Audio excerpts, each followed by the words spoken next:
with a lot of people with Parkinson's, these tremors, things like that, lead to a lot of postural abnormalities. So a lot of things we try and do is work on improving their posture, improving their mechanics, things like helping to get rid of some of the functional problems that have begun, so their knees are stronger.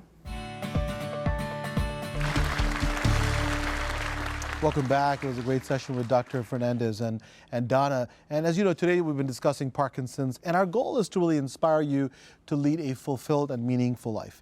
And right now it's time for my favorite part of the show, which is the Q&A, the question and answer session. Dr. Fernandez and Dr. 𝗖𝗵𝗲𝗯 are kind enough to be here again, and we have two new guests joining us. Charles Lacasse from, he's a lead fitness and nutrition coach, and Erica Hornthal is a clinical counselor and dance therapist. And thank you guys for joining us. Thank you. I appreciate it. We have two social media questions to kick it off. Charles, this is for you. Bill from Pittsburgh, Pennsylvania wants to know how you work with Parkinson's patients when they have symptoms like tremors, and really what the main goal is when you're working with them. So the first thing we always want to make sure is that it's safe and effective exercise. Absolutely. So a lot of things we work on is mechanics. So with the different types, so the first thing is we have the rigidity. So with the rigid muscles, we try and loosen it up. We use certain things like self-myofascial release. We use trigger point. We used a lot of stretching. We do a lot of functional exercises to improve the rigidity. And with a lot of people with Parkinson's, these tremors, things like that, lead to a lot of postural abnormalities. So a lot of things we try and do is work on improving their posture, improving their mechanics, things like helping to get rid of some of the functional problems that have begun, so their knees are stronger, their shoulders are stronger. We improve scapular, we improve their back, things like that. A lot of these things that creep up from the poor movement patterns. So the next things we do is also just getting them moving around. And once they start moving around a lot better, they feel better. And then a lot of the symptomology starts to get better because stress, and a lot of these people don't sleep, and all these different things affect how their symptomology is. And when I was Dr. 𝗖𝗵𝗲𝗯, what do you think about fitness and physical fitness in Parkinson's? How important is this? I'm a believer, and I think what you described is very important. There are other forms of exercise to endorse.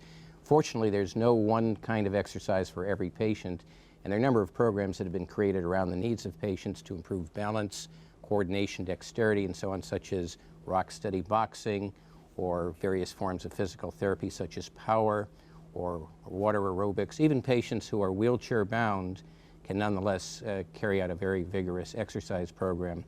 As a neurologist, I'm a pill pusher, and we're very much dedicated to making medications at their best level. But this strategy goes hand in hand with keeping the physical body going. And that's awesome, because a lot of my patients who have Parkinson's, feel as if they can't do any physical fitness, that almost this is going to limit them more, but the advice is just the opposite. Please stay fit and keep going. Erica, the next question is for you. And Laura from Detroit has heard that dance therapy for Parkinson's and wants to know what benefits are there and how can it really help? Sure. So absolutely it helps. There's dance as a therapeutic means of movement, and there's also dance therapy, which is a psychotherapy that integrates social, cognitive, physical, emotional, and even spiritual integration of an individual. So we're using movement to enhance the mind-body connection. We're using movement to create awareness around our patterns and our behaviors. We are working towards really identifying those non-motor symptoms that we see with a lot of individuals that have Parkinson's disease. Sure. And for people who maybe have no experience dancing or who have joy and passion for dancing, it's the movement that keeps the body and the spirit going. Right, you don't have to be be a champion dance or John Travolta. You don't have to be Misty Copeland. No. A lot of my clients actually have never danced a day in their life, but they're noticing that it's joyful. It's a way to reconnect. It repatterns their brains, and it keeps them sharp. And it allows them to cope with the changes that this diagnosis brings. So if they're not moving the way they used to, we can talk about that, and we can work together and be present together in our bodies to work on how to be in this new body. Exactly. Dr. Fernandez, what do you think about dance therapy? The interesting thing about Parkinson's is, in Parkinson's, there isn't really a loss of strength. but it's a loss of coordination and a slowness in movement.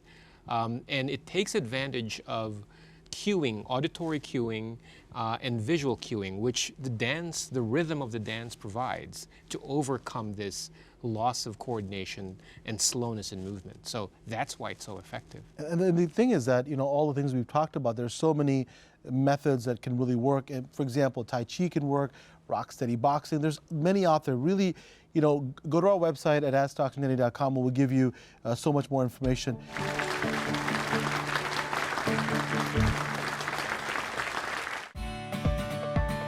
Hi everyone, I'm Dr. Partha Nandi, and if you enjoyed that video, you're going to love the next one.